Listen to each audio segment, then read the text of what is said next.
हे राम भक्त नाहीत, हे चोर भक्त आहेत. हे चोऱ्या करण्यासाठी भारतीय जनता पार्टी निर्माण झालेला आहे. यांना नेस्त नाबूद करण्यासाठी आम्ही रामाच्या मंदिरामध्ये आम्ही पूजा केली की हे लोक काय करायला देवाच्या नावाने चोऱ्या करायचं, देवाच्या नावाने सत्य त्याचं. आणि कोण त्यांच्या विरोधात बोललं तर आता तुम्ही हायकोर्टाचे जज्जांनी म्हणलेलं आहे की तुमच्या विरोधात बोललं की लोकशाही धोक्यात आल्याचे आम्हाला जेलमध्ये घालायचं, गुन्हे दाखल करायचं आणि तडीपार करण्याचं काम या मोदी आणि शहाने केलेलं आहे.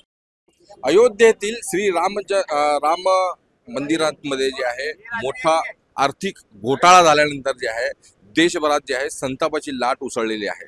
सोलापुरातील राम मंदिरात शिवसेना आणि मनसेच्या वतीने रामरक्षा आंदोलन म्हणजे रामरक्षा आंदोलनाचा एक बॅनर लावून इथं जे आहे एक महाआरती करण्यात आलेली आहे. शिवसेनेचे नेते आहेत आपल्यासोबत. साहेब काय सांगाल, रामरक्षा आंदोलन म्हणजे ह्या नावात जे आहे रामरक्षा कुठं तर धोक्यात आहे का राम?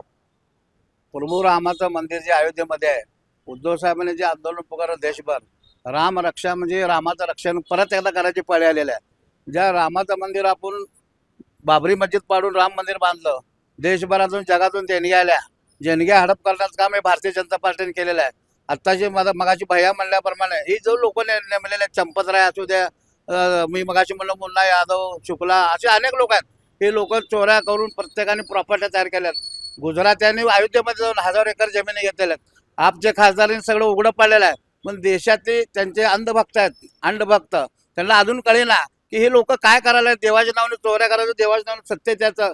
आणि कोण त्यांच्या विरोधात बोललं तर आता तुम्ही हायकोर्टाचे जज्जांनी म्हणलेलं आहे की तुमच्या विरोधात बोललं की लोकशाही धोक्यात आल्याचे आम्हाला जेलमध्ये घालायचं, गुन्हे दाखल करायचं आणि तडीपार करण्याचं काम या मोदी आणि शहाने केलेलं आहे. या देशातल्या नागरिकांना जागृत करण्यासाठी शिवसेना उद्धव बाळासाहेब ठाकरे पक्षाच्या वतीने सोलापूर जिल्ह्यामध्ये आम्ही सर्व पदाधिकारी आणि येणारे आमच्यावरती हिंदू भक्त असू द्या, सर्व जाती धर्माचे लोक आहेत आपल्यावर, त्यांना घेऊन आम्ही या देशाच्या नागरिकांना जागृत करणार.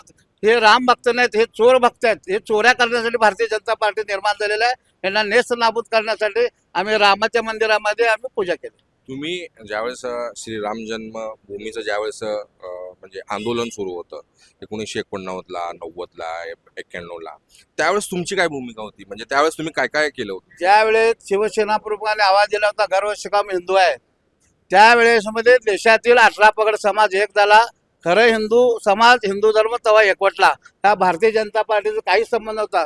विश्व हिंदू परिषद असू दे, बजरंग दल असू दे, सिंगल साहेब असू दे, अडवाणी असू दे, बाळासाहेबांच्या नेतृत्वाखाली हे लोक सगळे एक झालेले आहेत. त्यामुळे देशामध्ये एक वातावरण तयार झालेलं. परंतु त्याच्यानंतर जेव्हा मंदिर झालं, बाबरी पाडली, त्यानंतर हे लोक तयार झाले. ज्यावेळेस बाबरी पाडली तेव्हा हे पळून गेले होते. शिवसेना पण बाळासाहेब एकटेच होते की मला गर्व आहे की जे जे मस्जिद पाडलेलं आहे त्या शिवसैनिकांना माझा गर्व आहे. परंतु त्यावेळेस हे घाबरून पळपुटे उंदराच्या बेळ्यात लपलेले होते. परंतु आता हे सत्तेत आल्यानंतर सत्तेचा गैरवापर करून तिथं ट्रस्ट निर्माण करून चोऱ्या करायचं काम केलेलं आहे. अहो, एखादं सोन्याची एकाने पोती दिली होती, सोन्याच्या पानाची, ती पोती सुद्धा गडप केलेलं आहे. कित्येक सोन्याचे हार, ह्याचे हार सगळ्यांनी गडप केलेलं आहे. हे सगळे देश उघड्या डोळ्याने बघत असेल. देशातल्या नागरिकांच्या लक्षात आलेलं आहे. आज राजसाहेब असू द्या, उद्धव साहेब असू द्या, आता साधू संत सुद्धा विरोधात बोलवल्यात. कालपर्यंत बाबा काय ते बागेश्वर, तो सुद्धा विरोधात बोललेला आहे. तिथला माजी खासदार आहे, त्यांनी तर म्हणलं की मला भरपूर बोलायचं आहे, परंतु बोलल्यानंतर मला जीवाला धोका आहे. म्हणजे असं देशामध्ये किती लोकांच्या जीवाला धोका आहे भाजपवाल्यापासून हे कळणं गरजेचं आहे. जसं नेपाळ आणि पश्चिम बंगालमध्ये तिथल्या सत्ता झालेल्या लोकांनी पळवून पळून मारलं, तसं भारतातील नागरिकांना माझं आव्हान आहे की ह्या लोकांना चोरांना पळवून मारणं गरजेचं आहे.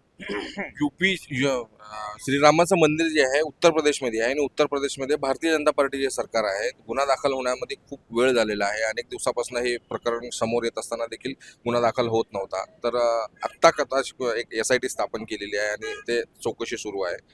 काय सांगा? यांच्या पूर्ण चौकशी आणि केलेली समिती याच्यावर मतदारांचा आणि नागरिकांचा कुठल्याही प्रकारचा विश्वास राहिलेला नाही आहे. मी मगाच सांगितलं, यांना एक प्रकारची सवय झाली आहे राज्यकर्त्यांना की स्वतःचं ठेवाचं झाकून आणि लोकांचं बघायचं वाकून. यांना दुसऱ्या पक्षात काय चाललंय ह्याची जास्त चाललेलं असते. त्यामुळं ह्याला जनता ह्यांना धडा शिकवल्याशिवाय राहणार नाही असं मी तुम्हाला सांगतो. आता आज तुम्ही हे जे आंदोलन केलंय पूर्व भाग इथं रामाचं मंदिर आहे आणि इथं हे भारतीय जनता पार्टीचं गड आहे म्हटलं जात आहे. तर कसं बघता? अहो, गड कुणाचा नसतो. आपणच म्हणाले गड तुमच्याकडनंच ऐकलो. हे सगळा हिंदू धर्माचा, हिंदू समाजाचा गड आहे. भारतीय जनता पक्षाचा त्याला म्हणता येणार नाही.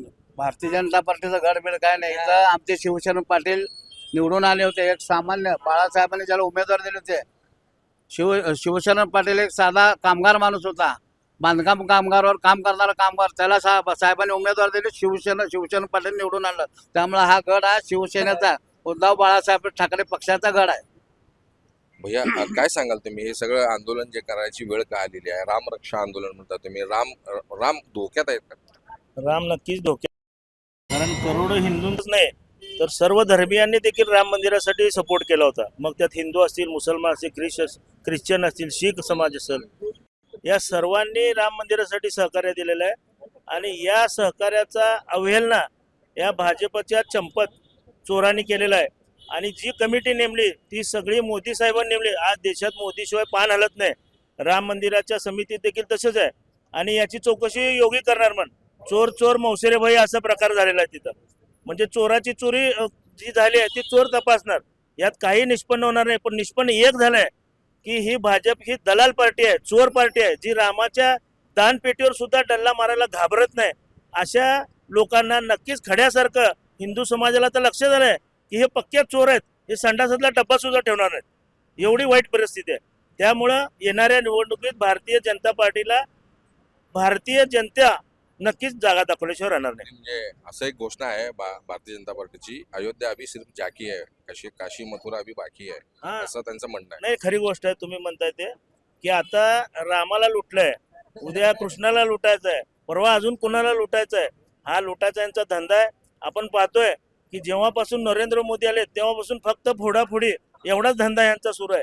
आपण पाहिलं जे हायवे झाले, 6 महिन्यात हायवेचे पुलं पडलेले आहेत, एवढा भ्रष्टाचार आहे. परंतु यांनी त्यावर वरपट केलेला आहे. म्हणजे वर्तान म्हणतो आपण मराठीमध्ये, की रामाच्या देवळातल्या दानपेटीवर सुद्धा हे हात घालू शकतात. अशी ही भारतीय जनता चोर पार्टी आहे. त्यामुळे यांना भारतीय जनता धडा शिकवल्याशिवाय राहणार नाही. तुम्ही काय सांगाल? हे आंदोलन करण्याची वेळ काय? शिवसेना पक्षप्रमुख उद्धव साहेबांनी काल मुंबईमध्ये आंदोलन घेतलं. त्याच्याच पार्श्वभूमीवर आज आम्ही सर्व शिवसेनेचे सर्वच पदाधिकारी इथं उपस्थित आहेत. खरोखरच भारतीय जनता पार्टीचं ह्या 1.5-2 वर्षामध्ये एकदम गलिच्छ राजकारण चाललेलं आहे. विरोधकाला संपवायचं आणि लोकशाही संपवायचं हे त्यांचं षडयंत्र. हे करत असताना तुम्ही धार्मिक भावना दुखवत ज्या लाखो हिंदूंनी एवढं मोठं राम मंदिर बांधलं, त्या मंदिरात महापाप करायचं काम हे भारतीय जनता पार्टीच्या सहयोगी लोकांनी, जे हिंदू म्हणून स्वतःला भूषवतात अशा लोकांनी मिळून हे पाप करत आहेत. त्यांचा निषेध करण्यासाठी हे आंदोलन घेतलं. काय सांगाल? हिंदू हृदय सम्राट शिवसेना प्रमुख माननीय बाळासाहेब ठाकरे यांनी 90च्या दशकामध्ये जे आवाहन केलं होतं संबंध देशातील सर्व प्रकारच्या सर्व जाती धर्माच्या लोकांना की हे राम मंदिर झालं पाहिजे, आणि त्याच पद्धतीनं संपूर्ण देश उफाळून आला आणि संपूर्ण देशामध्ये एक मोठी क्रांती घडली. आणि या ठिकाणी बाबरी मशिदीचं पतन होऊन त्या ठिकाणी पुन्हा एकदा एक राम मंदिर उभा करण्यात आलं. आणि हे राम मंदिर उभा केल्यानंतर आज त्याचा कारभार सर्वसामान्य ज्या लोकांनी हे मंदिर झालं पाहिजे या भूमिकेतून कष्ट घेतलं ते लोक सोडून भारतीय जनता पार्टीनं पुढे केलेले भारतीय जनता पार्टीचे चोर लबाड कार्यकर्ते त्या ठिकाणी ट्रस्टी म्हणून बसले. आणि या ट्रस्टी लोकांनीच या ठिकाणी आपले प्यादे बसून या ठिकाणची संपूर्ण मालमत्ता लुटायचा कारभार केलाय. आणि या लोकांनी मालमत्ता तर लुटली करून संपूर्ण देशातील राम भक्तांची श्रद्धा लुटली आहे. यांना प्रभू राम सुद्धा कधी माफ करणार नाहीत. आणि या भारतीय जनता पार्टीच्या चेल्या चपाट्यांना या देशातील जनता सुद्धा कधी माफ करणार नाही. मॅडम तुम्ही काय सांगाल? राम रक्षा आंदोलन करण्याची वेळ का आली? आणि आता महाआरती करताना गर्व से कहो हम हिंदू है असं हे का वाक्य आलं? आता ही हिंदूची जन्मभूमी, पवित्र भूमी आहे, राम जन्मभूमी आहे आपली हिंदुस्थान म्हणजे. आणि उत्तर प्रदेशातली अयोध्येतलं जे श्रीराम प्रभूंचं मंदिर आहे हे आपल्या सर्व हिंदूंचं एक श्रद्धास्थान आहे. किती मोठ्या जल्लोषाने आपण श्रीरामांचं स्वागत करून त्यांच्या मूर्तीची प्रतिष्ठापना केली होती. कित्येक भक्तांनी, लाखो करोडो भक्तांनी आपल्या परीनं जे काही आपल्याला शक्य आहे ते दानपेटीमध्ये दिलेलं आहे. म्हणजे आपण आपल्या हिंदू संस्कृतीप्रमाणे तिन्ही सांजेला देवासमोर दिवा लावतो, पवित्र तुळशीसमोर दिवा लावून आपण रामरक्षा म्हणतो की रामांनी आपल्या कुटुंबाचं, आपल्या सगळ्याचं रक्षण करावं. आज श्रीरामांच्या पेटीतल्या, दानपेटीतल्या वस्तूंचं रक्षण करण्यासाठी रामरक्षा करायची वेळ येते. याच्या इतकं दुर्दैव काय आहे आपलं? म्हणजे चौकीदार ही चोर असं म्हणायची वेळ आली आहे का आता? तर आता उत्तर प्रदेशामध्ये बीजेपीचं सरकार असताना सुद्धा तर ह्या दोषितांवरती कारवाई होत नाहीये. म्हणजे याचा अर्थ काय समजायचा की तुम्ही प्रभू श्रीरामांच्या नावाखाली लुटालूट चालू केली आहे? हे चुकीचं आहे आणि याचा छडा लागलाच पाहिजे अशी आमच्या सर्व शिवसैनिकांकडनं आज हे आंदोलन करण्यात आलेलं आहे. आपल्यासोबत होते सोलापुरातील शिवसैनिक यांनी अतिशय संताप व्यक्त केलेला आहे. महाराष्ट्र टाइम्सचा इरफान शेख, सोलापूर.